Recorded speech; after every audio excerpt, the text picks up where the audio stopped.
If you ride like lightning, you're gonna crash like thunder.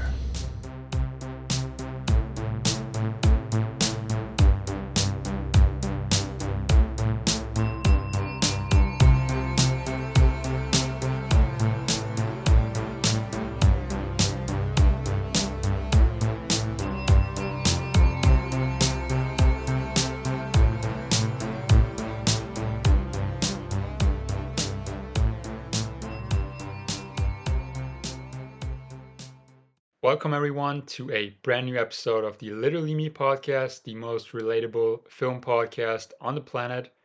I'm Dino, and I'm joined by my buddy Tristan, as always. Tristan, how are you? I'm good. I'm good. Enjoying the Sunday. Loving that we're able to get together once a week. Stay Yep, prayed especially on up, Sundays, as man. Prayed Mark up. Wahlberg would Stay want. prayed up. Stay prayed up. And talk to my boy. So yeah, it's been a good weekend. Filmed yesterday. Shaved my head. Feeling good. Yep. You guys can't see it, but Tristan has a new hairstyle. He completely shaved off his head. If you want to know why, you'll find out soon. Very soon. Yep. Very soon.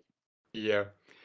But we do have a couple of news that I want to talk about before we talk about something including Mark Wahlberg, our prayed up brother. Hmm. And that is two new segments. And one is Wolfman, which we have talked about quite a lot on this Yes. podcast, has been delayed. Oh shit. Yep. I don't know why. It just said it's been delayed to January 17th, 2025. Was it originally supposed to be like a fall time of this year? Yeah, I think October this year probably, but I don't think they start shooting? I haven't I heard don't anything. think I don't think they filmed anything yet. Last I Yeah, heard is when they had just attached Chris Abbott. yeah. Christopher Abbott and Lee Winnell. What's his name again? Lee Lay Winnell, Lee yeah. Lee Winnell. Yeah, Lee, I think. coming back. That was the last I think we heard of it. But yeah, it's been delayed, which sucks. But I mean, it's not too bad. It's still early next year. I mean, just a couple of months. So So I'm reading something now mm, on it. Did we? Ari Aster has a new film that he's currently filming right now with Joaquin Phoenix, Pedro Pascal, and a few Eddington. other cool people. Mm, Eddington. I'm reading right now. Christopher Abbott was initially signed on to do Eddington, dropped out to do the Wolfman, and now that Wolfman's Oh, been kicked back, he could have done both. damn. Well, maybe he's filming something for it still. Maybe, but allegedly, according to this article, he has dropped out of it completely in Damn. order to do Okay. Wolfman, and then Wolfman got delayed, which sucks. Yeah. Wolfman has been Also, going through a lot of changes. oh yeah, they've been yeah. I mean, I wish I knew why, and I think maybe they want to take extra care with the Universal monster shit, especially from the After, Mummy. yep. But which, by the way, I watched. I don't think we even talked about it. I watched it during my Tom Cruise kick. It's a Yeah. good movie. I don't know what people are shitting on that movie for. It's not life changing. It's not fucking Citizen Kane, but it is, Mhm. dude, a 1.6 or whatever on Letterboxd. That is criminal. That is wrong for that film. It I is heard not it's entertaining. 1.6. I It's haven't seen it yet, entertaining as shit. but Dude, you but should watch it. it looked awesome. Honestly, I've seen a couple like I even posted a couple of screenshots on my page, like I that was one gonna with say, her I thought you eye. did. Yeah, I Yes. did.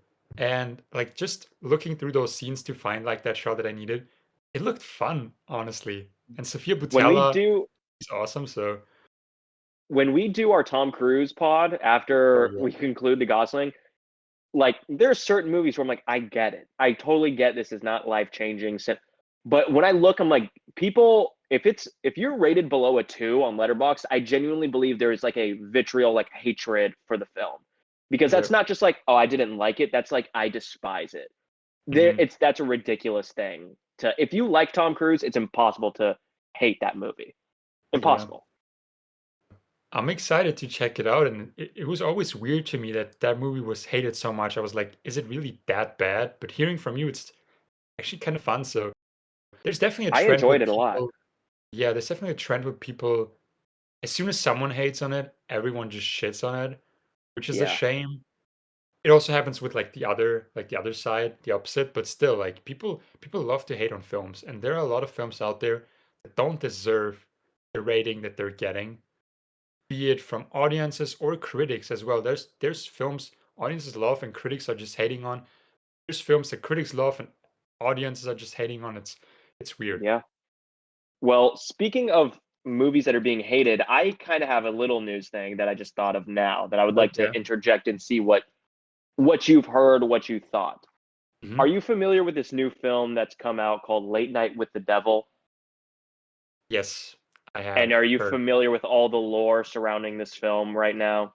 Yep, So I am. I was completely unaware until I went because I'm like, this looks like an interesting kind of concept. Like I'm totally Concept is down for amazing.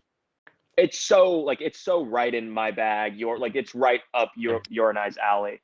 Yep. Um, but I go to the reviews and I start reading the popular reviews, and the first one I review is someone who is like, I'm on my way in the cab to go see this movie, and I'm sobbing, I'm breaking down in tears because I found out that there are like three cutaways that were generated AI art. Hmm. Um, and I was actually like shocked, not shocked that they used AI. I'm not shocked by that. And I the people might hate me for this. Then you know me. I shoot analog. You know I'm not with the CGI shit. I am with everything should be practical. You know me. Yep.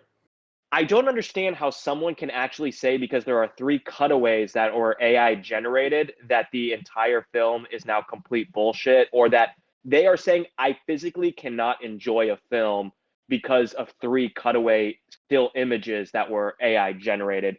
The whole film now is completely done in their eyes. Again, I'm prepared to be canceled on the Literally Me podcast. No one on earth will ever cancel you. I am prepared for my cancellation. Maybe this is it. I don't know. But I'm curious to know your thoughts. Mhm. I'm not trying to get you in trouble, but Yep. I get it. I Mhm. am all for it should be real people. Like I said, I don't even fuck with CGI. I think CGI is horseshit most of the time. Yeah. So for me to say this, like I'm just like, I don't understand. The Mummy is a good example, filled Mhm. with CGI. Seeing that did not make me say it is impossible for me to enjoy it. I just would have preferred practical. I can't Mhm. see that someone would say with this, it would be impossible for me to enjoy or respect Late Night with the Devil. But I could see them saying I would prefer if it was the images were by real people. But I'm curious to know your thoughts on that whole I'm thing. glad you brought it up actually because it is a very like interesting situation and it makes up for interesting discussion because I don't think Yeah, I understand like both sides because the film it's stupid that they did it like AI just for those three like cuts. it's meaningless. Yeah, Stupid because it's so little. You could have just hired an artist and I get that people are mad because there's an artist who didn't get paid or like didn't get a job for because sure. of AI. Because of the recent controversy and like the recent strike, I get why people are mad and why they're trying to make a point because they don't want AI because this is the start. It's gonna start Oh with yeah, like some filmmaker doing like a little cutaway and people don't want to let that slide. So they're for like, sure. we're gonna boycott this. We don't care. We don't want AI. They're trying to set a point, which I totally get because AI has nothing to do with like it has no place in art and filmmaking, in my opinion. If Absolutely it none. like there are people who are saying like it makes jobs easier, sure, but it also it's gonna take away so many jobs, especially in the creative space. It doesn't create anything new, it just steals. So I have a strong opinion against AI. But here's the thing. There's so many people who have worked on this film, and it's also like sad to see like boycotting it because of them, because there were so many people who put their hearts and souls into this film Yes. and so many creative ideas and so many creative people. So I don't think there's a really like a right or wrong. I get the people who are boycotting it, but at the same time, there's still like people who worked on this and they're not responsible for like the whoever was in charge of making Whoever's like the decision that decision, was, yeah. yeah, to include AI. It's a shame. It's honestly a shame because that movie looked super interesting and promising. A lot of people were excited for it before they found out about the AI stuff because I heard about it beforehand and I saw so many people talk about how interesting this concept is and how they're excited for it. And then they completely like flipped as soon as they heard that. And I was Yeah. also like hesitant towards that film as I heard that, but it's still like a shame to. But also I get it. So it's hard for me to like decide on what to do because I don't know what to do. Like I don't want them to include more AI in films, and I think they will Yeah. if they see like success. And it starts small things like that. Yeah. But I just wish I mean, the film already came out, but I just wish they would just like take those out, replace them with some like something a human made, and then be like, here we heard you. Here's like no AI, the no AI cut, and then people can go Yeah, enjoy it. yeah. The Snyder no AI cut. Just neither no AI cut. I think that would be Yeah. like the perfect solution, but I don't think that's possible anymore. Are you still So, interested yeah, in checking the movie out? I am because it sounded Yeah. interesting, but I'm also like Yeah. hesitant, not just because of like I don't want Hollywood to put more AI into films, but I'm still gonna check it out I eventually. agree. I agree. But I it's a think tough situation. yeah, and I think the thing is that they've gotten enough heat to where I think they're gonna seriously They got double the like point. check.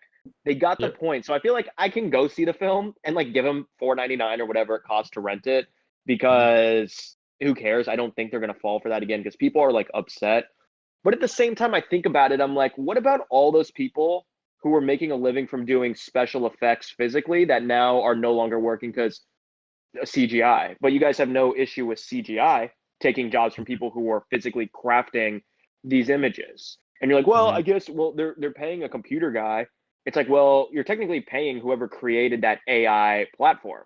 So I'm just like, I get where they're coming from, and I don't want AI, but I just hate how people are standing up like, oh, this is the worst. It's like, well, this has been done over and over and over again. It's just this is at a point where you feel now you have to go on Letterbox and cry about it.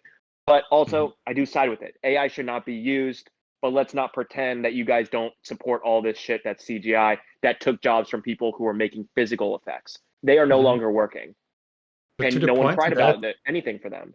yeah, but like with CGI, there's there are like actual artists behind it making it, but with AI, it's just one person typing something. Like that But person, you can also look at it as who created that AI platform. That's a whole team that created the AI platform that's that they're true, using. but You only have to type something in so it's easy, but also they're not yeah, connected to the film. Like but I it's not get creating. both sides.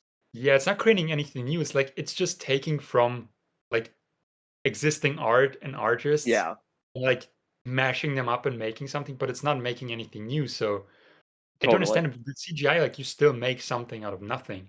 That's But a good AI point. just pulls from other artists and they don't get credited. They don't get money for it. They're Yeah, just that's a good used point. for like their style or like their things. And I think that's where like a big issue comes from. But I also get your point, but it's it's gonna be a very big discussion in Hollywood going forward for the next like, a lot of years. Yeah. So I it'll think be interesting to follow this. it is. And I think the people got their point across, and I'm happy that there are people crying on Letterboxd. But also, I'm coming to the point where I really can't even look at Letterboxd reviews anymore. Like it's getting very difficult for me to like sift through either the very unoriginal jokes that are being made so that way they can get a lot of likes, or the people who are like making these manifesto like 14-page like reviews Yep. about I am literally crying. I understand the AI. Why are you crying? Why are you physically crying over it? There's no Yep. need for this. No need to Mhm. cry about it. We're all adults here, unless it's a 6-year-old who's on Letterbox writing that review. Maybe. Um, maybe, but we're all adults here. We don't need to cry about it. We can make adult points and say, "Hey, this is wrong for XYZ reason," instead of Yep. just crying. Yeah. Um, There are a lot of people overreacting for sure. In yeah, a and I way, like do. your point is there, but like how they bring it across is a little bit overreacting. It's cringeworthy. It's childish. The way they're going about it is very childish. But I Mhm. get their point, and I support the point. There should be Yep. no AI. I support it 100%. But I Mhm. don't support babies, unfortunately. So there is that, Yeah. I guess. But Yeah. anyway, I don't want to piss any people off. So yeah, I know you said you had a second piece of I have news. one more piece of news that hit just like a couple hours ago, and Ooh, dude, that made me so sad. And that is Alex Garland announcing that he yeah, doesn't plan on making more films after like Civil War comes out. And he said he fell out of love with filmmaking, which is such a shame because I know we like I think you love him as well, and yes. he's one of my I favorite. Yeah, I please. think so. My point of view on this, I'm not completely upset by it because the idea that I get when he says that is he's like done with directing. I don't mind him as a director. In fact, I think he's just okay as a director. I think he's an incredible writer and one of the best writers. Mhm. I have a feeling this just means he's not going to direct, but will continue to write. I'm cool with that. I'd rather have another director direct his stuff. He does a good job. I don't think he's a fantastic director. I think he's solid, but it's not his calling. His true calling is writing. He is a natural, just pro. So unless he means fully like he's just done creating, which I doubt, that's a Mhm. bummer. But if he's like, I'm just gonna focus on writing instead of directing as well, I'm like, I'm okay with that personally. Personally. Yeah, I'm not sure to what extent he's saying. I don't think it's clear. I don't know anyone Yeah. knows that's what he said. It's still a shame because I like him as a director a lot. Annihilation and Ex Machina are Yeah. incredible, and I'm very excited for Civil War. And who knows, maybe this might change. Maybe Civil War would be like a huge success, and he'll be like, okay, I think I'll make more. We don't know yet, but like you said, he's an incredible writer, and I hope, like, if he stops directing, I hope he doesn't stop writing because that's just what he's born to do. He's amazing at it, Yeah. and he wrote some of the best films ever made. So Oh he yeah. needs to continue. And I think, and at least for me, I think Ex Machina is the only one where I'm like, this is like expertly directed. I'm like written, directed, like on all fronts. This is just hitting. Annihilation, I'm like, this is solid direction. The writing is unbelievable, but like the direction is good. Men, I think it's a heaping pile of shit. I think it's a terrible movie on all Yeah. fronts, almost on the writing and directing standpoint. I think it's awful. But I'm very excited about Civil War, and I cannot wait to see it. Yep, it looks incredible. I think it's coming out in like 2 weeks, so It's we're coming out close. soon. Yeah, I think Um, April 15, 14, something like that. So I think it's like 2 weeks, 2 weeks from now. yeah, April 11th for me here. Okay, so even sooner. So yeah, a couple weeks. But one thing I will say, Garland, because he also wrote, where is it? That movie Dread. Did you see Dread? The Judge I Dredd like did. remake. Yep. Badass movie. Hmm. Badass movie. That movie is sick. Um, incredible writing on it. Incredible writing, and the directing is great too. And he didn't even direct it. So I'm like, I don't mind getting his stuff in the hands of other people just because he Hmm. is. Bro, 28 days fucking later. Like, my God, this man is Yep. unbelievable. What else did Yep. he do? I feel like I'm missing another. Oh, Sunshine. Danny Boyle again. Which I Have you didn't seen like. Sunshine? I You didn't have. like I it? didn't like it, unfortunately.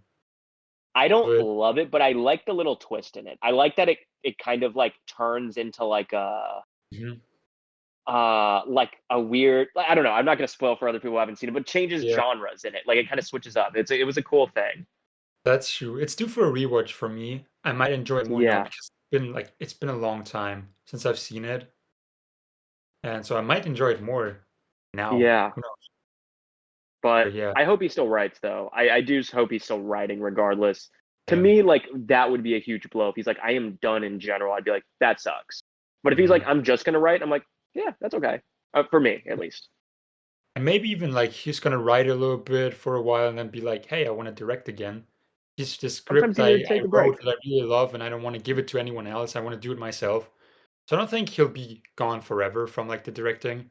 I hope Yeah. so. It's me like wishing he Yeah. doesn't, but Yeah. yeah, I I mean, it's like love the Garth. Coen brothers. Like Ethan Cohen took a break for quite a while, and then he just made another film this year, Driveway Dolls. Those, yeah, Yeah. that's true. So hopefully he comes on back. Yeah, But yeah, yeah. man, But I'm excited for we'll Civil see. War. Let's see how that one goes and how Very that might excited. influence the decision. Yeah. Yeah. But yeah, 100%. So but yeah. I, Should we? you and I have both been watching something, a lot of We have. something. We have. Should we jump into it real quick before we get into Placement on the Pines? Dude, let's do it. All right. I don't know Tell the if you folks know what we've been watching the last. I mean, really week, like even less, really like 5 days. We kind of have let's been do. blowing We through this powered shit. through these. We Yeah, like I just powered through these. I watched. We went completely bananas, completely ape mode, and we powered through the Planet of the Apes films, especially like the original ones, yeah, which are just. And it was the first time watching them for me. I've seen the Matt Reeves trilogy. I guess he didn't direct the first one, but still, it's Yeah. considered his trilogy. I've never seen the other ones. I've never seen the original ones. I've always Oh, wanted not to. you didn't even see the first original, like the Never, OG. Oh, I ever. thought you had. Okay. No, I hadn't, and this was a first timer for me. I was excited for a while to check it out because I love the Matt Reeves ones. This was incredible. Now you love these films. We talked about it. I do. I'm Hold on, I'm so about to glad we grab watched something. them. Yep. We Yeah. did. Mhm. Hold on. Where's this other one? Here. Yeah, I am a big fan. I don't know why I had to grab this because absolutely no one watches. They only listen. But I got this whole motherfucking thing all Damn. here, ready to go. All of them. Hell Um, yeah. The box set. box set for both. Just Damn. the OGs. Um, I'm a huge Planet of the Apes fan. Mhm. A lot of people, I think everyone has their own sci-fi thing. You're either like a Star Wars, you're a Star Trek, you're a fucking Dune. Like everyone has their one like sort of sci-fi thing. And Mhm. for me, it was always Planet of the Apes, where I'm like, this is just like the best sci-fi idea and franchise ever. Yeah. And I'm curious to know, did I'm sure you had expectations, and I'm curious to know what they were, but did it meet expectations? Did it go Was it completely different than what you thought the franchise was gonna be? Like your idea of Planet of the Apes prior to watching the originals and your idea of Planet of the Apes now, like how did that change? Well, my idea of Planet of the Apes was the first film. I thought all of those films were gonna be like the first one, because Uh-huh. that's just like what I saw, and I was like, oh, this is gonna be like they're always gonna be in the future doing these things. And then the films went in a completely different direction and include so many wacky things that I didn't expect and didn't know about. I knew about the ending of the first one. I knew about those. I knew, like, but everything I knew about the franchise prior to Matt Reeves was the first film. And so Okay, watching those gotcha. other films just completely blew my mind and blew my expectations out of the water. Just Yeah. because I thought it was just going to be like a fun, like, it's just going to be always in that period of time with like the apes and there's a human and things like that. But it's incredible. And I love, and we're going to get more into this in like, we'll do a special episode to Yeah. get more into it. But I love how each film tries something completely different.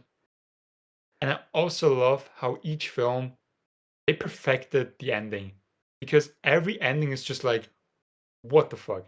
Like, every Yeah. ending just completely blows your mind, and you're like, I need to watch the Mama! next Mama! one.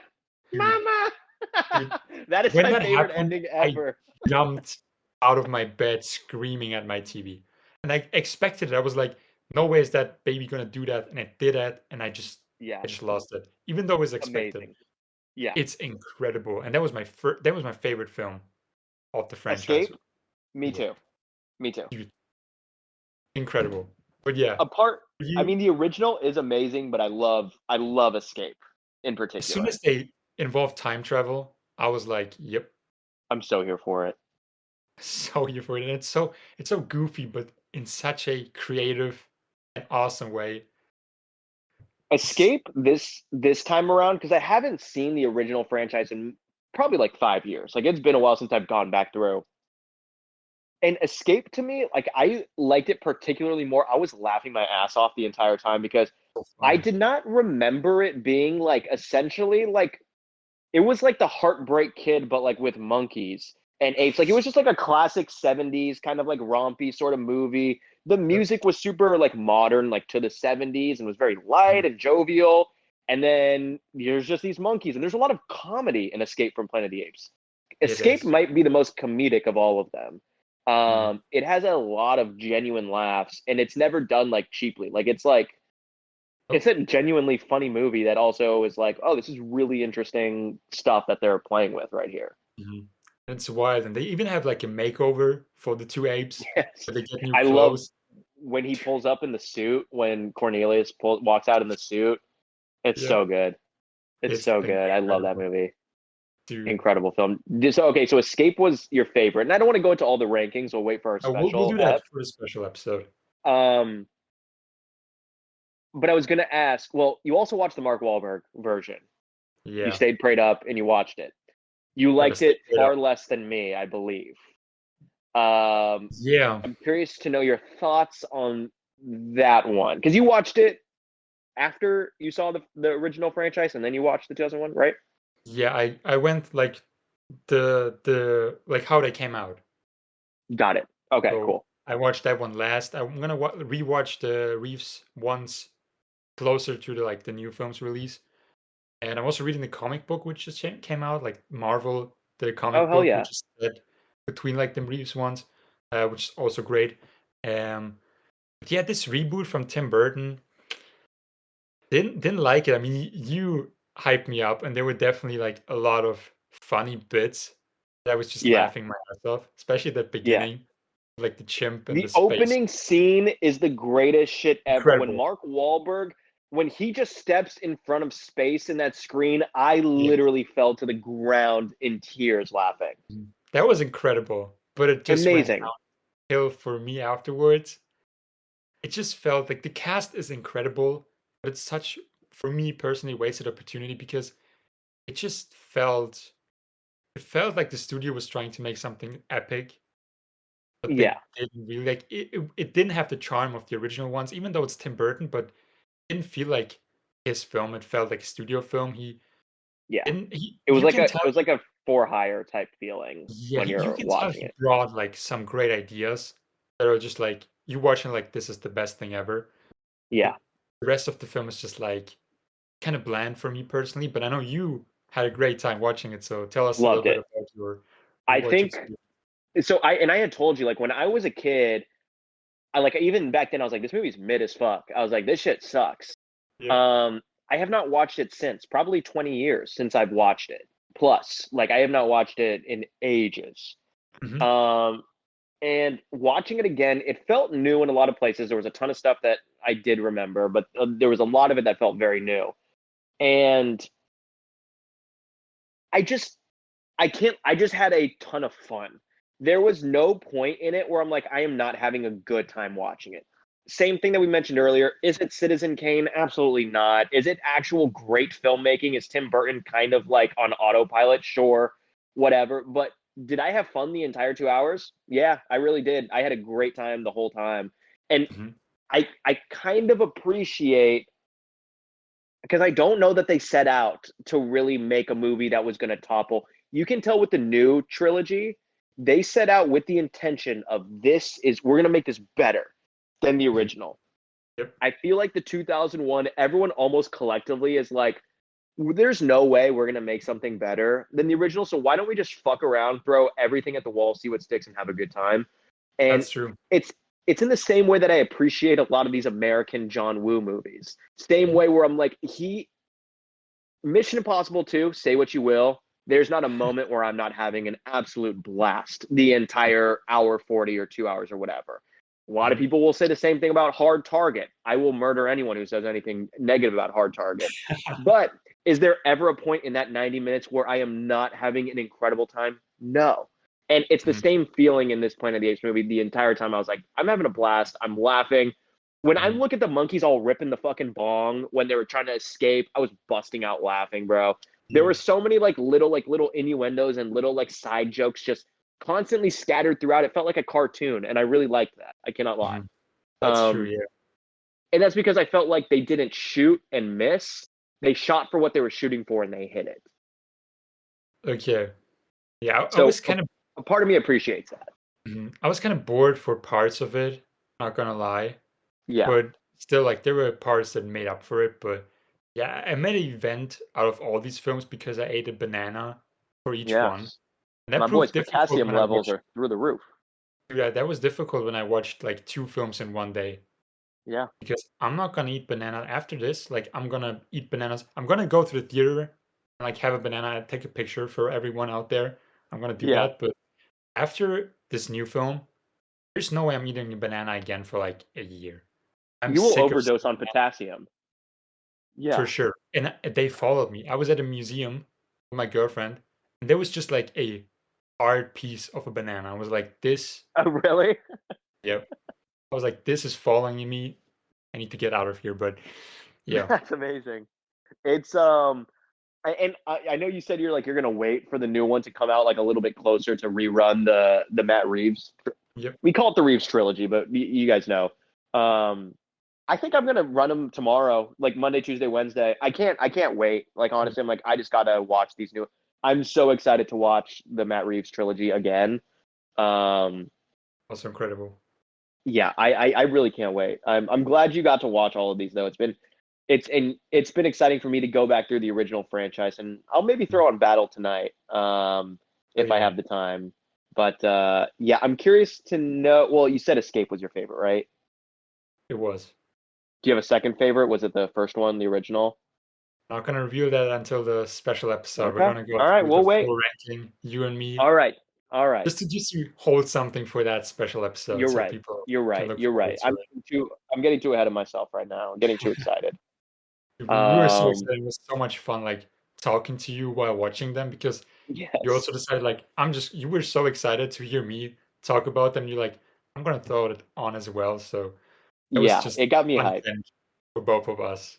Yeah, it was a cool experience. It's always a fun experience when you and your homies are kind of like collectively watching something, even if not together. You're all like, Yep. "Oh, Dad, you checked out this show? Did you check out the new episode? Did you check out this? Yep.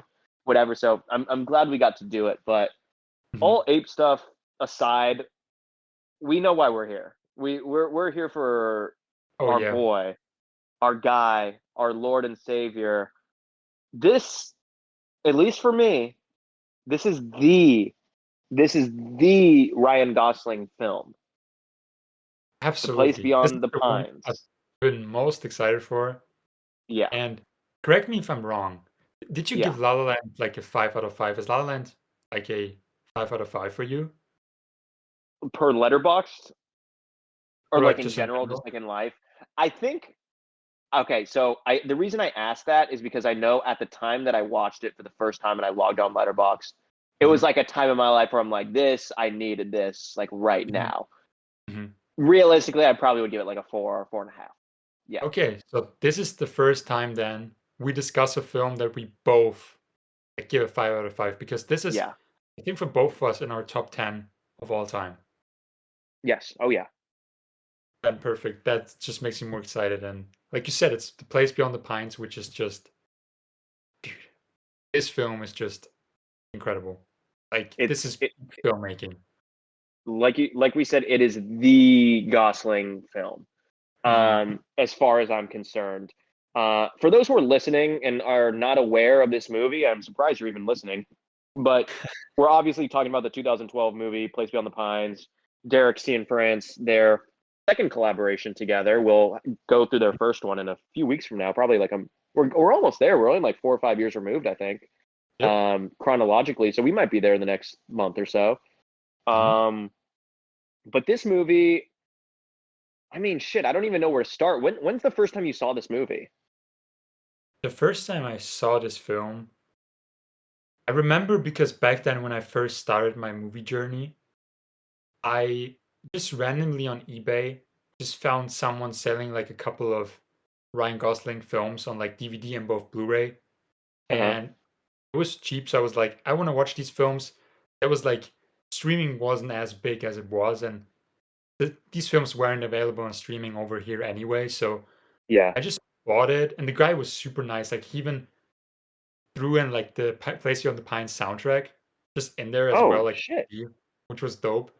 And that's That's where I sick. first like watched them. So I went on my own little Ryan Gosling marathon when I first started, and I immediately fell in love with this film. Like this film is so special, and this is such like a big influence on like me and what kind of films I like and want to make, and just in general, like this is a film that will never leave me and never left me. Like when I first watched it, it's just immediately stayed with me.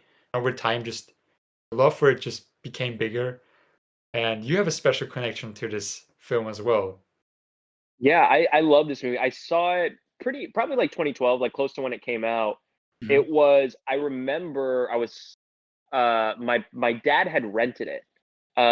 Over here there's something called Redbox. I don't know if they ever had Redbox over there in Europe. Nope, but I've heard of Um, it. where you go to like the local like it's usually outside a supermarket or outside like a pharmacy, like a CVS or Walgreens or something. And you'd go outside and for like $2 or whatever, you can get DVDs out of it. And I remember my mom and dad had rented it from Redbox and watched it. And they're like, this movie was really good. My dad in particular was like, this movie was really good. And I Mhm. was like, okay. And I grabbed it and I went upstairs like that night, like it was like a weekend or whatever. And I put it up and put it on and watched it by myself. And I think it was the first time where I was like, oh, this is like maybe the first good movie I've seen. Like I'd seen Mhm. other movies, or like I'd seen Jaws, obviously a great movie.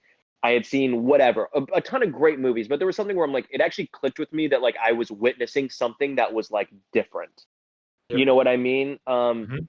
And that's not anything against the other films. It was just right time, right place in my life where I was at an age to understand and realize that. Mhm. But when I saw The Place Beyond the Pines for the first time, I was like, oh, I was like, this isn't like other major movies. I was like, this is different. And it kind of clicked, something clicked within me after seeing it for the first time. It's very different. Like the way it approaches, I've never before that seen a film do something like that because it changes main character and perspectives 3 times throughout the film. It's sort of like in 3 chapters, which Yeah. I've seen people criticize it, but I think that's what this film, like, this is what makes it so amazing. Just the shift of perspectives and showing you that and showing like this is a film about generations. This is a film about fathers and sons, about parenting. This is what this film is about. Yeah. And that's just it's such an incredible way to show like that story and to show the themes that this film is trying to convey. And the soundtrack is just incredible. The visuals, it's a perfect film. And I don't understand why people like, to me, the fact that it works in like 3 chapters, it is like essentially because I was telling my cousin about it, and she just watched it for the first time last night, loved it. And she was telling me about it, and she's like, when I first told her, I was like, you got to watch this movie. It's a masterpiece, one of my favorites. She's like, isn't it like really long? And I was like, Mhm. not really. Like in general, 220 to me is not like super long. Like it's on the longer side, but it's not horrible. Yep. Um, but I was like, but it feels like watching like a limited series, 45 to 50-minute episodes, and Mhm. then it's done. Like, so it moves very quickly because it feels like 3 short films essentially back to back to back that are sort of linked to one another. And Mhm. I think that's why this movie works so well. Obviously, I would love for there to be more Gosling because even though this is the Gosling film, of all the movies we've seen so far, this is the least that he's in it of Yep. all the films we've seen. He's in it for Maybe, like 40 minutes. yeah, the first 40 minutes, that's it. And then the So last hour and however long that'd be, another hour 40, I think is mhm. what the math would come out to. He's not in it. But he still feels so present. Even when he's not there, you feel him the entire time. It's unbelievable. That's what I wanted to say. Like, even though he's not in it, you feel his presence. Like he is there, even though he's not there. And every time like a character pulls up a picture of him, it just hits you so hard. Like Oh I yeah. felt, especially on the rewatch, like every time someone they had this family picture, of course, that Bradley Cooper's character had, and then later his son has. Every Yeah. time he just opens up that folded picture, and you just see that moment, see Ryan Gosling's face with Eva Mendes. It's dude, it hits you so hard, and it's so heartbreaking. It feels like an actual death, which is just Oh yeah. incredible. They achieved that. So, man, this film It really like it takes you hard and it really like pulls on it so much. But yeah, it's a great movie. And I feel like, well, before we get into that, do you have a favorite moment or anything in particular in this movie where you're like, this is just, I mean, this is the best thing I've ever seen. Like, it is starts there with a favorite moment? the opening. Honestly, the opening is just Opening shot's absolutely incredible. unbelievable. But there's one thing, and that's going back to something we talked with Only God Forgives. Because Yeah. there's Only God Forgives like this parallel in that film. And I think this is definitely like a film where there's so much parallel, which I just absolutely love. There's one shot with Ryan Gosling's character driving with a motorcycle on this road, and there's like the exact like or like similar shot with his son, but like Yeah. flipped in a way Yep. where, and that's just something. And also this one road where Bradley Cooper's character goes with Ray Liotta's character. And then Yeah. later that Oh yeah. the son and Bradley Cooper's character, like Dean DeHaan's character and Bradley Cooper's Yeah. character, drive to, and these little moments, these connections between, which is a central theme throughout the film. It's about, like I said, father and son and parenting and parallels, and also about nature and nurture in a way, which I'll get to later with my picks, and talk Cool. about more of that. But I think those are the best. And the soundtrack is incredible. The bank heist scenes are also great, and So just many the whole voice cracks. yeah, and also I the car, love it. the chase scene is one of the best chase scenes, honestly, in It's cinema incredible. history, in my opinion, It's because incredible. it feels so real. It's so incredible. But do you have like a It's very, particular favorite scene or multiple? I do, but before that, I want to make note of something of why I think Derek Cianfrance is so good is because Mhm. most people are usually really good at doing like car chase scenes, action sequences, da da da da da. Like that's their bag. They're more of that manly kind of filmmaker who's not saying that's only men, but that's just kind of in the traditional sense you'd expect, a more like grizzled dude to be like, yeah, I make these great car chases and these Yep. explosions, da da da da da. But how does someone create a car chase sequence that like rivals the fucking French Connection and also still puts together a drama that makes me cry every time? How are you doing Mhm. both? That makes no Mhm. sense to me. How are you that good? And how have you only made 2 films if you're that fucking good? It's criminal. It is Yeah. criminal. What's the third one? The light between ocean. You've Oh, never what is seen that that? one. We talked about it. The No. Michael Fassbender, Alicia Vikander, which Oh, is we did talk about this. I just noticed something. Derek Cianfrance is the biggest wingman on the planet because Michael Fassbender and Alicia Vikander, they're married now because of that film, and Eva Mendes Interesting. and Ryan And Gosling, Gosling.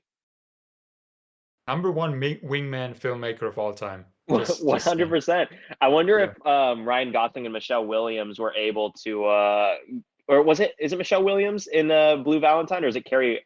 No, it's Michelle Williams, right? I I think always get it's them Michelle confused. Williams. It is Michelle Williams, yeah. I've confused them as Um, well, like those two actresses. Carrie hold on? Mulligan.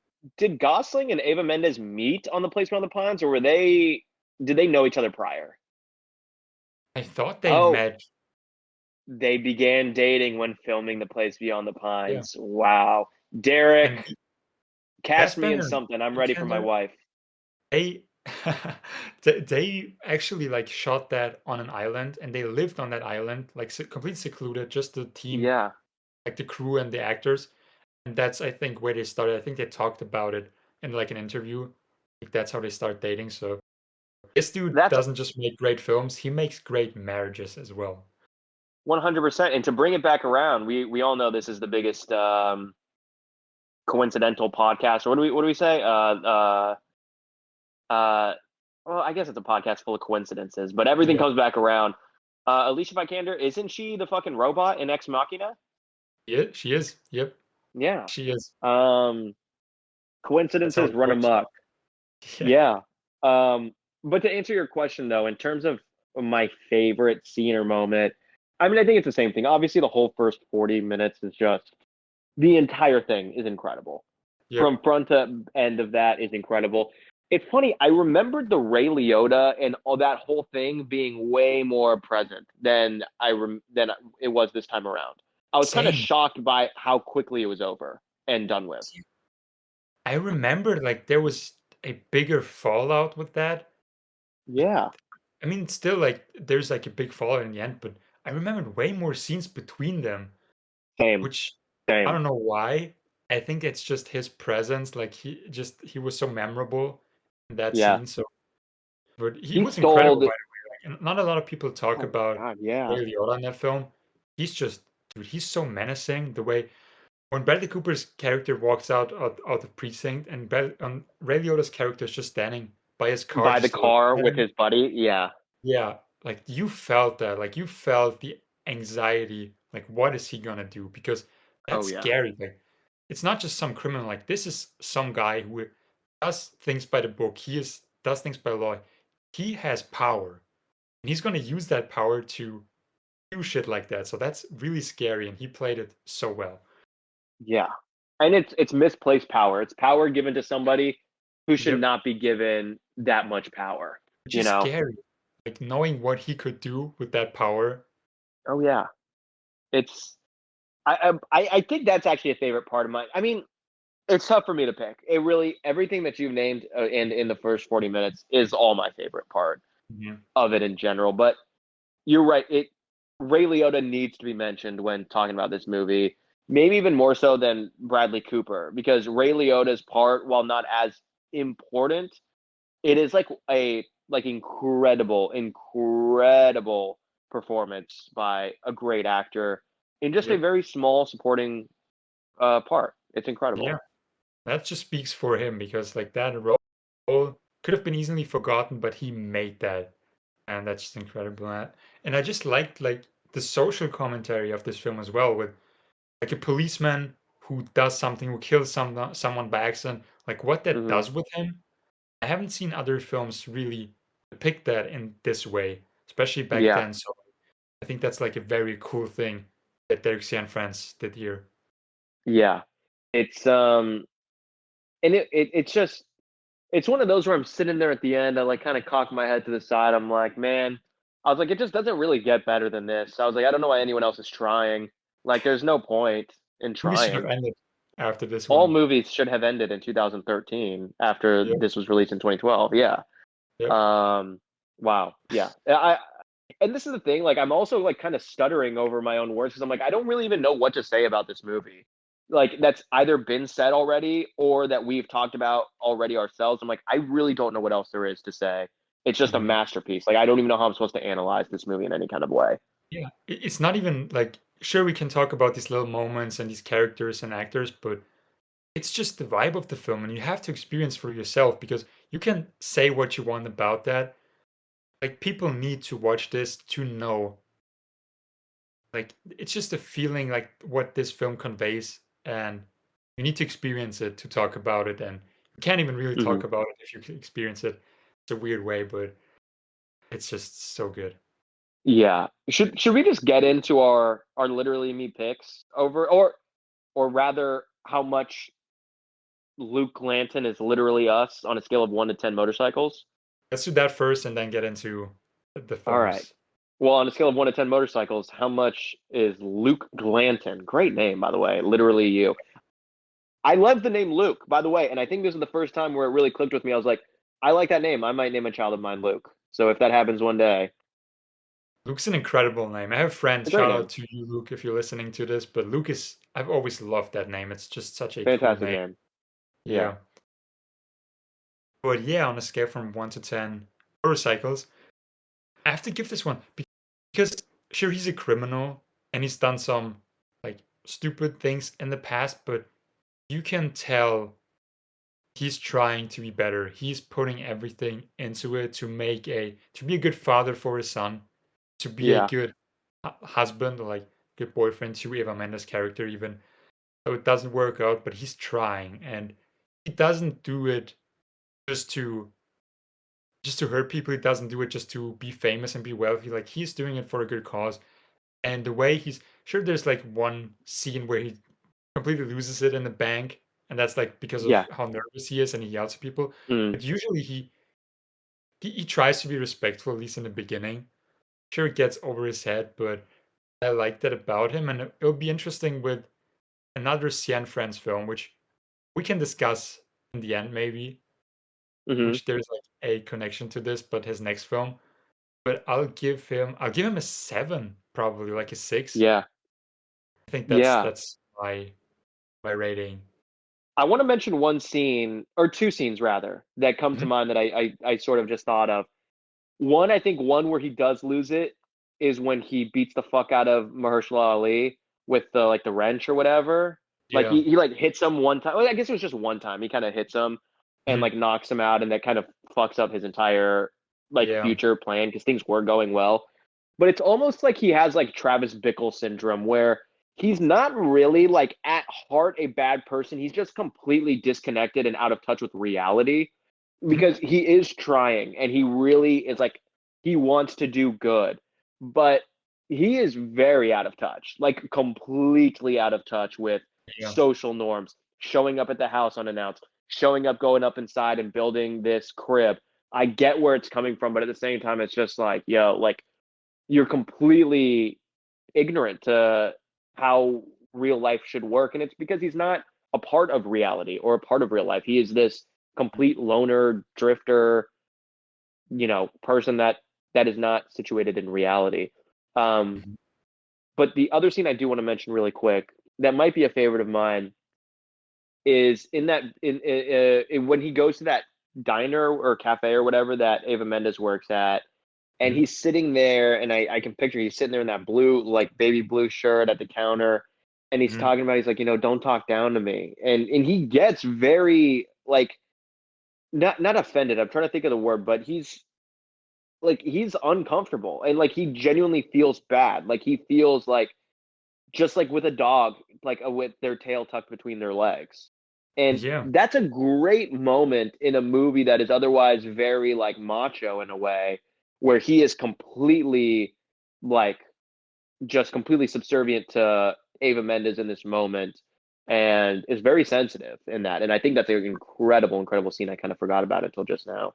Yeah, good point. And also another scene where he loses it with Ben Mendelsohn character, where he just pulls up with the gun and puts it in his In the mouth while mouth. he's sleeping.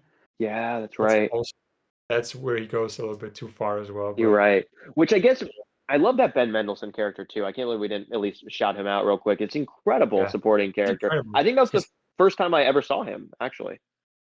I think for me as well, actually. Like this was the first role, and he's a great part. Like especially with later because he comes back and tells his son Yeah. about Luke and gives him the shades and things like that. And Yeah. Put him on. He would have wanted you to wear him.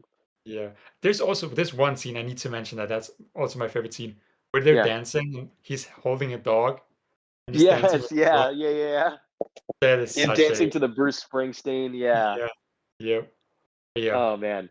What But about you? anyway, Like yeah, scale? I think I think out of 1 to 10, I think I would give the same, like a 6 or 7. Like he's Yeah, really trying. Like he is trying hard. He's a little out of touch and maybe is missing some. It's true. And I find myself doing that sometimes too, where I'm like, I feel that I'm very, adapted to society and stuff. But then sometimes, like recently, I did something where immediately afterwards, I'm like, why did I send this person and ask them this when I haven't mhm, even spoken to them in like a while? And then I asked them to do a favor. I'm like, that was very out of touch. I mean, and I immediately was like, hey, that was really out of pocket for me to like ask you that when I haven't spoken to you in like however long. And it yep, was totally fine. But it was still one of those where I'm like, oh, like I kind of thought of him in that moment mhm, afterwards. I'm like, I was very out of touch. But yeah. he's trying, and I feel like we're He's all trying. just trying. We're all Yeah, just trying. Um, yeah, man, a 7 out of 10, probably even more. I wish I could give it a 10 out of 10, but I think a little more highly of myself. I think I might be a slightly better person yeah. Not than rubbing that against it. character. So, but you Yeah, do not got a yet. tattoo, which I think you talked about before, but you got to mention it. Yeah, it was the first like I guess it was the second tattoo I ever got, but I was right there. The little Place Mhm. Beyond the Pines logo that's on the poster, Yeah, in the credits too. I think when it says directed by Steven France, it is yep, above that. it is. Um, and yeah, and then on top of that, like I have straight up stolen like that font, that Place Beyond the Pines, like that where he has the heartbreaker tattooed there. I Mhm. have a tattoo for Mandalay that is the exact same font. It's tough to Oh see, but it's the yeah. exact same font. I was like, I want the Place Beyond the Pines font. So it's very influential for me. Mhm. And in terms of style, bro, Luke is swaggy as fuck in that. He has the Yep. best fitting shirts, the way that they look. Like he's just got immaculate taste and style in that movie. It's just all around. I mean, this movie is just, it hits on all fronts, man. Yep. There's All one fronts. scene where his shirt is like he has it the wrong way, Inside out. Yeah. inside out, which And it is still looks sick. it looks sick, man. He always looks sick. He It's pulls it his off somehow. yeah, It's a great look. yeah. But You want to go into like what your approach was to this film because I know you struggled a little bit. So maybe tell yeah, us about your picks and maybe go ahead and pick the first one. yeah. So I was thinking, and I really didn't know because at the end of the day, I'm like, I can't think of other movies that I can just compare to this because it would be like There's almost cheapening, like the Place Beyond the Pine, because there are none. Like I couldn't find anything where I'm like, this is whatever. So I started thinking, and I was like, and I'll start with this idea, and I'll let you pick which one I do. Um, but as you were speaking, you might have even seen me like light bulb go off and then immediately like start typing something. Mhm.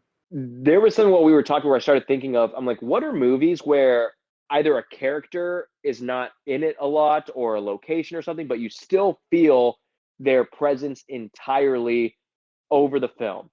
I didn't get to write down four. Two immediately popped into my head, and I think I Mhm. could probably come up if I really just think about it over the next little bit. But otherwise, the four that I did pick were four movies, not really connected to him, but to me, where I was legitimately a different person at the end of that movie, just like I was with The Place Beyond the Pines. When I first saw it, I was no longer the same Tristan that I was 2 hours and 20 minutes prior. So I was like, Mhm. maybe I'll just pick four movies where I'm like, all four of these movies, I went in and I was a completely different person at the end of that movie. So that was kind of my approach because it was tough for me. Honestly, this is a special episode, so why don't you tell us about those four and then the two with like the presents? Okay. Just have six films and just go about them briefly because I really want to hear all of those, honestly. I think that's like those are two very great approaches. And so I I kind of want to hear all of them. Yeah, let me just start. I'll just name off the two movies that Okay. I'm like, because I think one of them for sure I have talked about on the pod. The other I don't think I have. But Mhm. the two movies I picked, the first one being Night Moves, the Arthur Penn with Gene Hackman movie, and I've talked about this. I'm almost positive on the show where Yeah. half of it takes place in Florida, really less than half, maybe like 35 to 40% takes place in Florida and the Keys. The rest takes place in Los Angeles. There Mhm. is not one single point in the film where after Gene Hackman goes to Florida and when he comes back, you feel Florida just hovering over everything because of what's going on down there, the feeling, the mood, the atmosphere. You never feel, even when you're in Los Angeles, you feel the weight of the drama of what's happening in the Keys the entire time. And I always refer to Night Moves as a classic Florida movie, but when you really look, way less than half actually takes place in Florida. So I don't even know if I can classify it. But you feel Florida the entire way through. And then the other one I had would be Apocalypse Now, where with Marlon Brando at the end with Kurtz, it's you are hearing about him the whole time. It's building up. You only see him in the final like 20 minutes or 15 minutes or whatever that he's in. Um, and yeah, those were two that kind of just came to mind where these people and places are like forever like circling the story, even though you don't really see them or you're in these locations for very long. Um, so yeah, those were those two. I guess I'll just I start like off real that. quick with my first of the Mhm. four, Yeah. and then we'll get into yours and how you went about yours. Mhm. The first one that I picked in terms of this, which is silly because I know I've talked about most of these movies, so I'll be brief. But the first one is Blue Velvet. I was when I saw this movie, I was legitimately affected in no other way ever. It's uh it's a movie that once I saw it, I knew I had to start making films myself. I knew that I had to find out who made it. There was something in me where when I watched Blue Velvet and when it ended, I was just like it forced me to actually think about what filmmaking was, how movies were made because I had never experienced anything like that ever before. Um, and it was a very similar feeling I had when I first watched The Place Beyond the Pines for the first time. Um, so yeah, that's my first one. I don't want to get into it too much either because I'll just sit here all day. Um, but that's my first pick. I'm curious to know about your approach to picking these four films. First of all, I always love your like love and enthusiasm for Blue Velvet, so I always love hearing about it and you talk about it. So don't feel bad. I like that you picked like, that film, and Yeah, this is also funny because I picked four films and I went on a different like with a different approach, but there's still four films that are four of my favorite films, just like The Place Beyond the Pines and films I yeah, love. And I've talked about I think two of these already, but I'll always use an opportunity to talk about, especially one of these. I'll always every chance I get. That is uh-huh, Columbus, which I picked yeah, for my first one. I just had to, first of all, because like I said, I love Columbus. It's a film that changed me. But For these first two, I picked films about fathers and sons and that Sick. relationship because I think that is important. And for the other two, I picked one film that I think Luke, Ryan Gosling's character, would like, and one his son would like. Oh, So that's awesome. That's a I great had approach. both good. Like I said, Columbus is the first one, and I mean, Columbus. Like I said, I'll use any chance I get to talk about this film because it's incredible and it's so important to me. And essentially, Columbus is about the relationship we have with our parents and their presence and absence and what it does with us. And this is also like a very big theme in the Place Beyond the Pines because we have this question with our parents, if they're there and not, how they affect us. Because Bradley Cooper's, like his character, he's there for his son, but at the same time, he's not. Yeah. He's present, but he's also like not present in his life at all. And then you have Dean DeHaan's father, Ryan Gosling, and he is not in there, but at the same time, he's still there.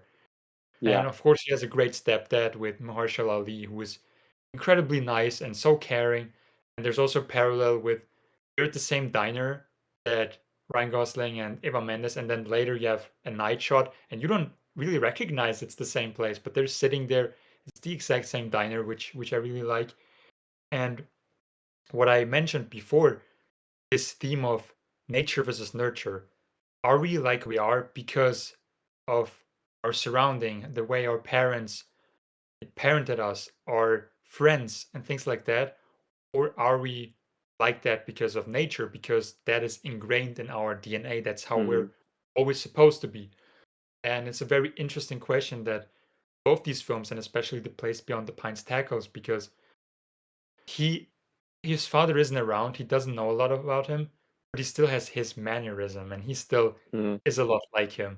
And like I said, Columbus also is about the relationship with our parents, the absence and presence, and with Justin Cho's character, his dad in that film, like he wasn't in his life a lot, as he talks about, and how that affected him. And at the same time, you have Casey, which is Haley Lou Richardson character, and her mom is maybe too much in her life, and so Yeah. this is a film and a theme that I wanted to mention because both these tackle that. So, like I said, Columbus, I always love talking about it. Hell yeah. That's a great pick. I'm excited to see. I love the approach that you made. This might be one of my favorite approaches of yours for picking the literally me films.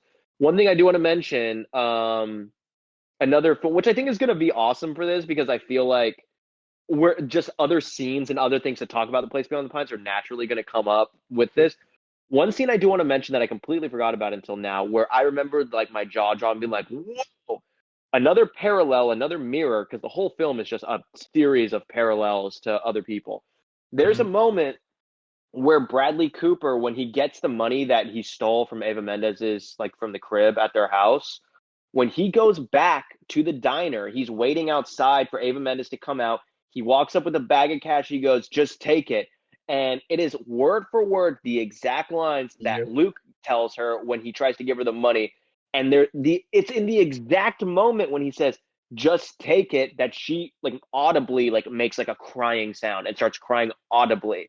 And I Mhm. remember just getting smacked across the face in that moment, being like, "Holy shit, dude."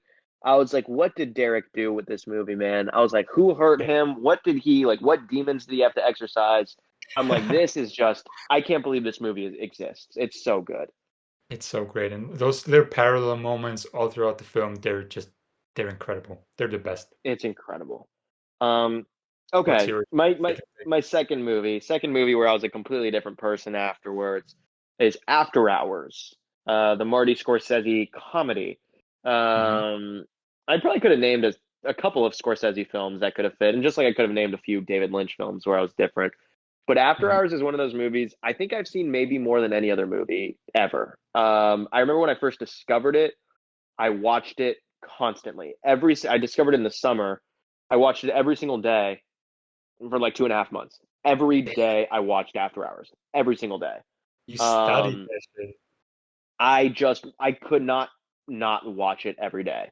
I was Mhm. obsessed with looking at it and experiencing it and laughing with it and being anxious by it.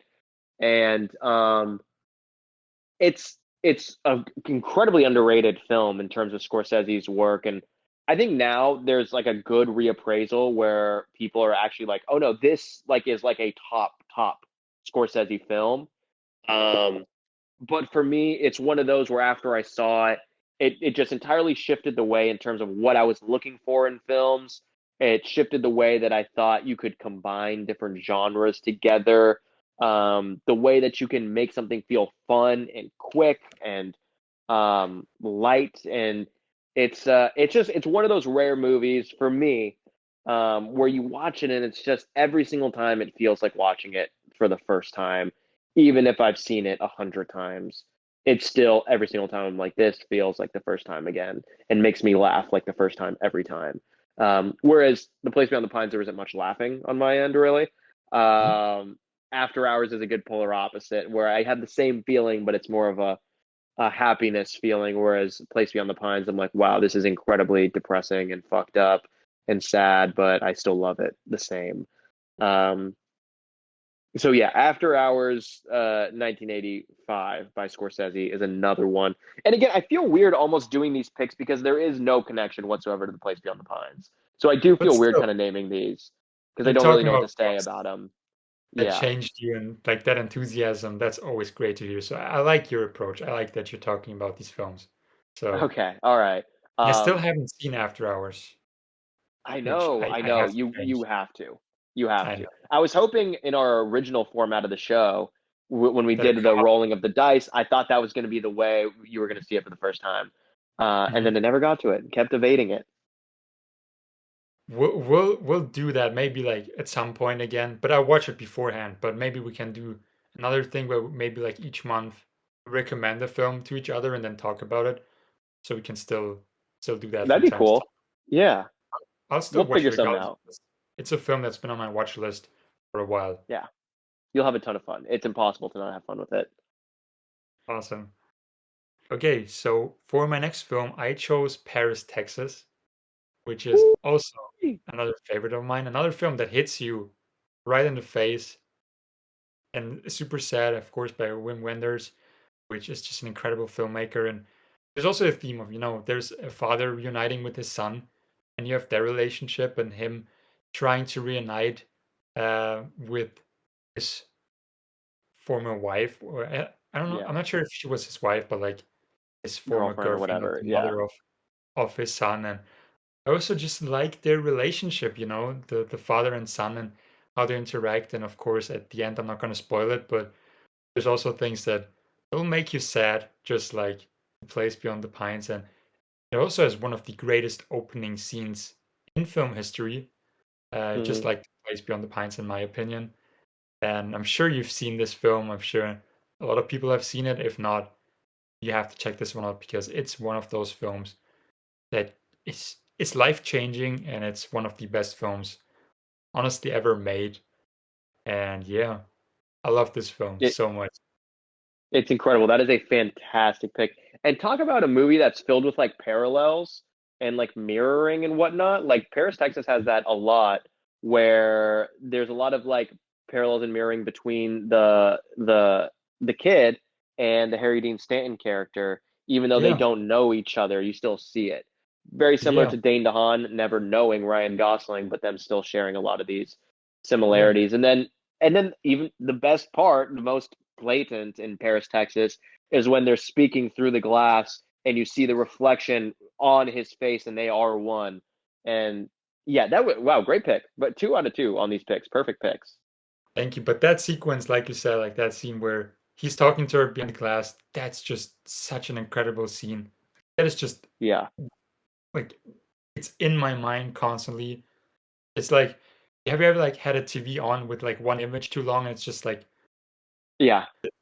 it's You there, like blink elsewhere and you see it like imprinted it's like on the it's wall. still Yeah. there. That's how it is in my brain, and that scene is just, dude.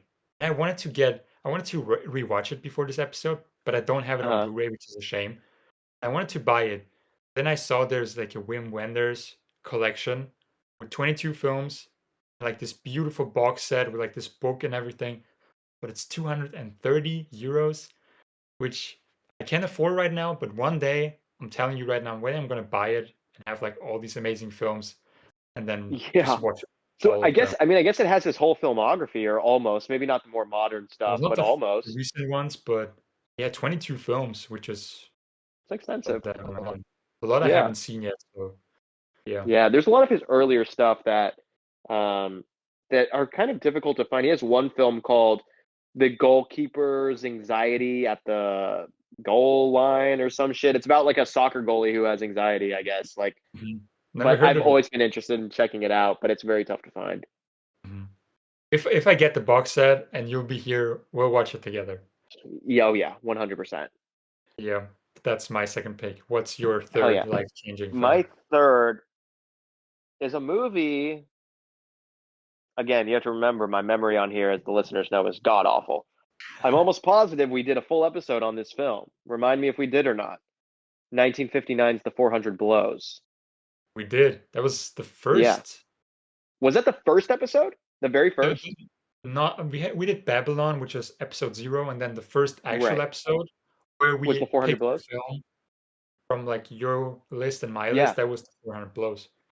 Okay. I didn't remember if it was the first. There was something in me. I'm like, we definitely had an episode dedicated to it. Oh So yeah. I'll be very brief because I talked about it to death on there. But this is one of those where it was, and this is by Francois Truffaut, 1959. For anyone unfamiliar, one of the early French New Wave films and one of the kind of real tentpole films of the French New Wave. Um, Francois Truffaut is one of my favorite like filmmakers. I think he's incredible. And I'm currently rereading the Hitchcock Truffaut book, which is like the best book on directing ever. Um, and it's one of those movies where I just saw it, and I used to think of, because this was pretty early on in my cinephile days, where I was familiar with the Criterion collection and stuff, but I didn't know really what it was. But there was always this image of Antoine in the back of the paddy wagon where he's like riding out, and his hands are on the bars and he's looking out and he has like a teardrop coming down. And that was Yeah. the image I always associated with Criterion. I didn't know what Criterion was or anything, but I'm like, there was something about it. And it's just one of those movies, again, every time I see it, it's like the first time. All four of these movies I'll mention, including Place Beyond the Pines, every time I see it, it is like the first time I'm watching it again, in terms of the way that I feel about it, the way that it excites me, the way that it saddens me, the way that it inspires and influences me. It's one of those movies. It's just one of those movies where um, there is heart, there is a ton of experimentation and completely new techniques that had never been used before. There's comedy in it. It's just a fantastic, fantastic movie. Um, and again, I know we've had a whole episode dedicated to it, so I'll leave it at that. But just an incredible film, incredible, incredible film. I'm still so thankful because you introduced me to this film, and it's Hmm. such an incredible. And there's so many powerful, like you mentioned, that scene with him in the car, like the single teardrop. This is Yeah, just like such powerful imagery, and that's also like images that stay with you forever. And that ending scene of that film as well, like that picture, like running. that frame is just it's in my brain all the time, and I'm so thankful you recommended this one to me and introduced me to it because it's such a special film, Yeah, oh, and yeah, yeah, I can tell why it's so important to you. 100%. What's your third pick? Mhm. So for my third one, like I said, I for the next two, I wanted to pick one film that I think Ryan Gosling's character and then one Dean DeHaan's character would like. Here's the thing: I don't think Ryan Gosling's character would really be a movie person. I don't think he would watch a lot of films or care for films. But if he were to watch films and there would be a film that he would like, I think it would be Hell or High Water. Oh, that's a And good so pick. that's my next one because there's also a lot of like bank robbery and a lot of scenes that are even like similar to this one, how they approach Are they father son characters in that movie? I haven't seen their, it. I'm their aware of it, but I brothers. haven't seen it. Brothers, okay. Their brothers, and it's sort of like this modern western. It's also a like opposite in terms of because the place beyond the pines you have this beautiful lush green. And then here you have Texas, which is just it's a lot of desert, it's a lot of too much heat, so the plants are all disgusting yellow and things like that. So I like that contrast to those films. like I said, these two brothers, and they're also robbing banks, but not to get rich. I mean, sure, to get rich, but there's as you find out, a deeper meaning because they're trying to do something for their family and trying to save their house. And Yeah. because it's a lot of like commentary about banks and how they're buying these houses and mortgages and things like that, and they're just trying to pay off this house for for their family. And one of them, and I think Luke's character is a great mix between both Ben Foster's and Chris Pine's character in this, because they're playing brothers, but Chris Pine's character is very he's more reserved and he's respectful in the way he treats these people when they're robbing the banks. Like he's much more nicer. But Ben Hmm. Foster's character is more unhinged and he's definitely like more brutal with his approach. And you can see that with Luke snapping and then turning into one and then the other again. So I like that as well. And yeah, like I said, it's a great Western film and also robbing banks. And I just thought that if there's a film that he would like, it would be definitely this one. And I'm shocked you have never seen it because I totally expected you to see it. You have to watch this one because you'll love it. I just know I it. just I just looked it up because when you said Chris Pine, I was like, Mhm. wait, this is not the movie that I was thinking of. I was like, I thought Jeff Bridges was in it, and then I just looked up. I'm like, oh, Jeff Bridges is also in it. He's in it as well. Uh, Yeah. Um, okay, I'm not as I am 100% familiar with the name. I'm familiar with like this poster, but I still feel like I thought it was a different film when I was thinking about it more. Mhm. Um, Because you also but have the perspective of the cops because there's Jeff Bridges and who's this other cop? Gil Birmingham. And uh, they're this cop duo. And then you also have the brothers who are robbing the banks, and you have the different perspectives, which again in the Place Beyond the Pines, Bradley Cooper and Ryan Gosling. You have to check this one out. You I'm love gonna this check one. this. This is It's on Freevee. I might fuck around and throw it on tonight. I gotta finish Battle for the Planet of the Apes first, yeah, and then do that I'll first. put this But on. Yeah, yeah, this one is right up our alley, and you love this. I know it. So it looks awesome. that's third pick. Okay, my fourth and final pick. Um, I don't know that I've brought up on this pod before, but that is Easy Rider from 1969. Have we talked about this and I've just forgotten? I don't Never, think we have. never. This is for a long time, early on in my cinephile days, I was quick to refer to this as like my favorite. Well, besides Blue Velvet, I was very quick to refer to this as like my favorite movie that had ever been made. Mhm. I still love it, and I actually rewatched it earlier this year, or last year rather, and it still just holds up incredibly well. But it's one of those where, similar to the 400 Blows in Truffaut, because it feels very French New Wavy, is that the technique and everything that's being done that's so creative and so inventive and brand new are things that I had not seen before. I really hadn't seen since. I have in more dumbed down ways, but not quite to the extremes as Easy Rider. And it's one of those where it completely opens up my mind in regards to what is possible in terms of filmmaking. It's the way that it's edited, the way that it's directed, the way that it's acted, everything. It breaks down the walls of what you think is possible, what you think a movie should be, all of that.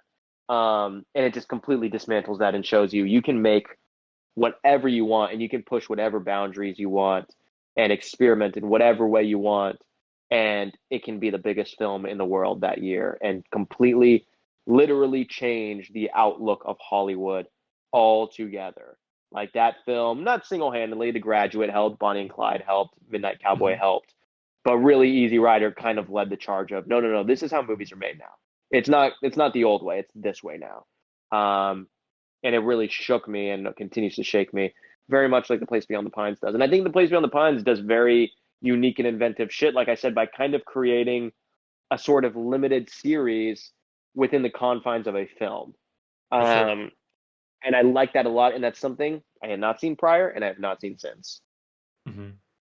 Great pick. So, yeah. I've never seen Easy Rider, but aren't they making an inspired film with Austin Butler No, soon? there's like no connection at all. It's just a bike. It's called The Bike Riders.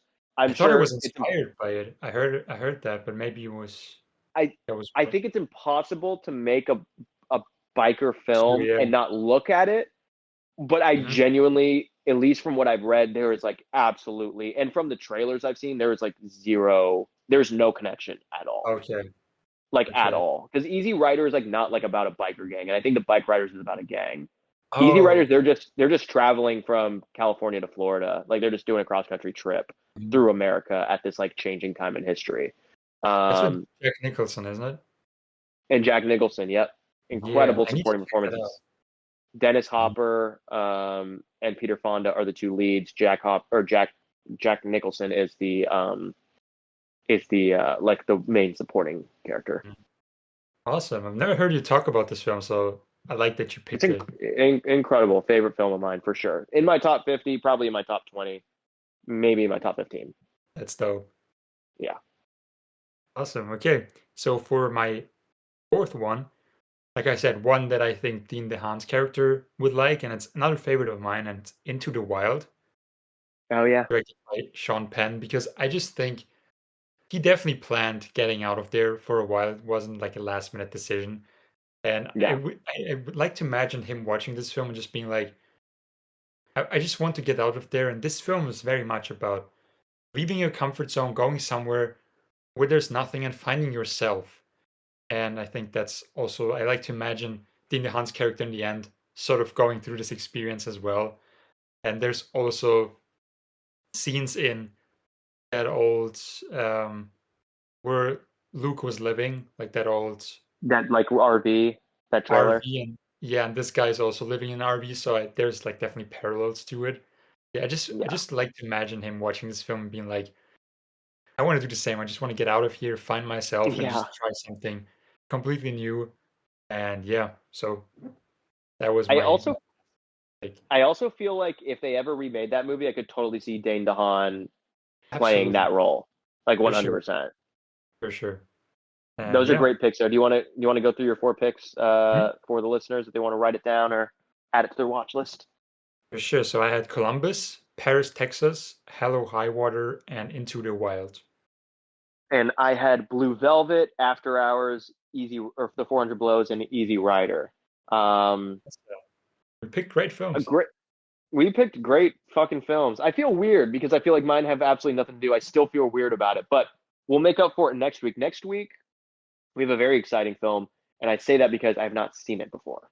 That's The Ides of March is the next Gosling film we have. I have never Mhm. seen it. Have you've seen it before, haven't you? I have a very interesting story about this film, and I actually ordered a couple of Blu-rays, and I Oh, ordered that one as well because I want to rewatch it for this episode, and I just wanted to okay. have this one. And Yeah, I have an interesting story about this one that I'll share next interesting. week. I'm not gonna Save get it too. for next week. I've Save seen it for it. next week. I've seen it. Okay. I have Mhm. not. We're gonna hit like a very cool like pocket of films now that we're about to get into that I'm Yeah, very excited for because we're entering early Gosling. the early Gosling days. I feel like The Place Beyond the Pines. Actually, you know what? I feel like it's really like Probably not. Drive Crazy Stupid Love that kind Yeah. of like shifted the perspective. But everything prior is like all very smaller stuff, and anyway. I'm very excited for the next handful of films that we have. One last question that I will leave you with. I think I know the answer is easy. Mhm. Up to of all the Gosling films we've seen so far, Yep. I already know the answer. Where's this one ranking in the 9 Gosling films we've seen so far? Number one. Yeah, Number it's one, I think for you as well, I yeah, of assume. course. So Oh yeah, this is the number one for sure. And I think it'll yep. stay up there. Like nothing will dethrone it for me. I agree, and it's great. Not well. I guess technically we're through 10.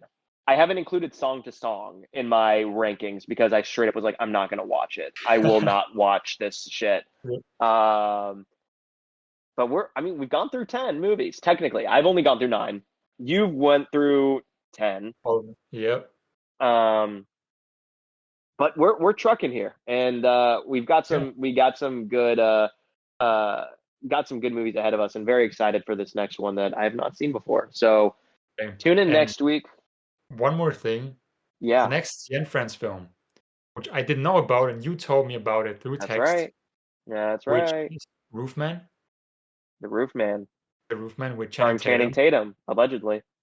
And after you told me, because I didn't know this, and maybe I did and I forgot about it, but then you told me Yeah. about like, oh, Derek Sherman's next film. I watched the documentary on this guy. Oh, you did? I did.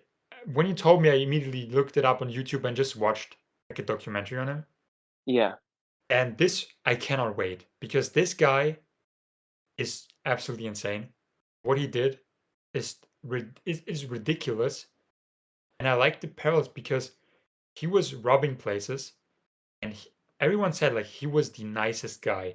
He was so nice to the staff. He was like, "I'm sorry you're getting robbed, but hey, at least you're getting the day off." Yeah. He Yeah. locked them in freezers. He like, "Get your coats if you want because it's gonna be cold in there." Before he locked them, like, he was genuinely like a nice guy. There was a mother that he fell in love with, and she had children. He was living in a Toys R Us store. He was hiding there, and For he like would 6 months or like a while, wasn't he? a long time.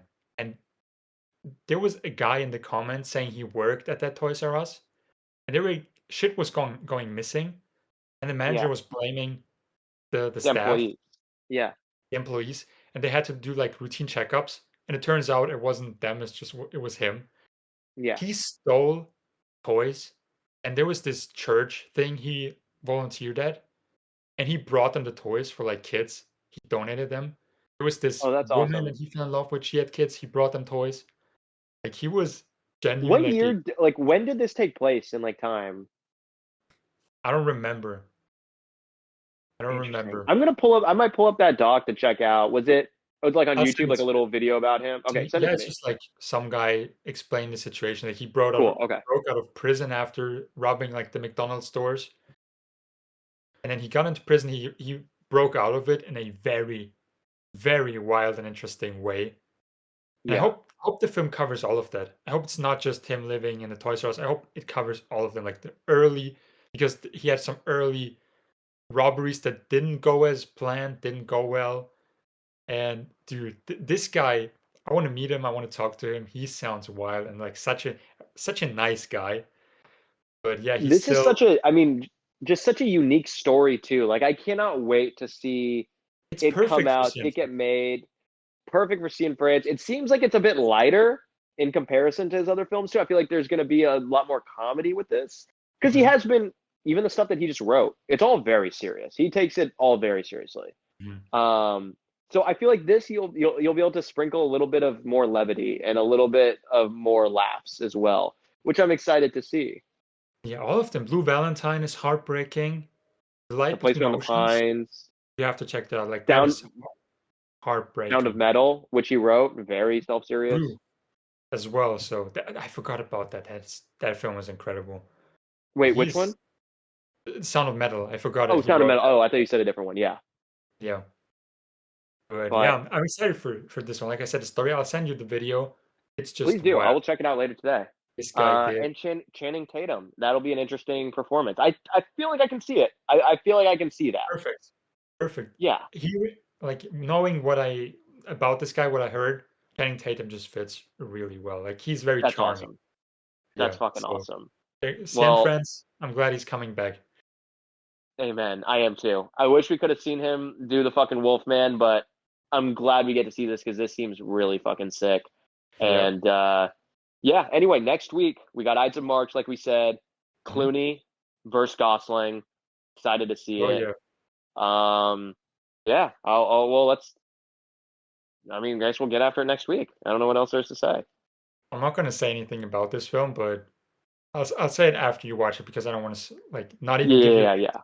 of what's to happen. But Okay. yeah, I'm okay. curious now. I'm very curious. I'm not gonna tell you, but it's yeah. Hell yeah. Okay. Yeah, nothing All right. more. Well, So I'll see you next week. bye bye. All right.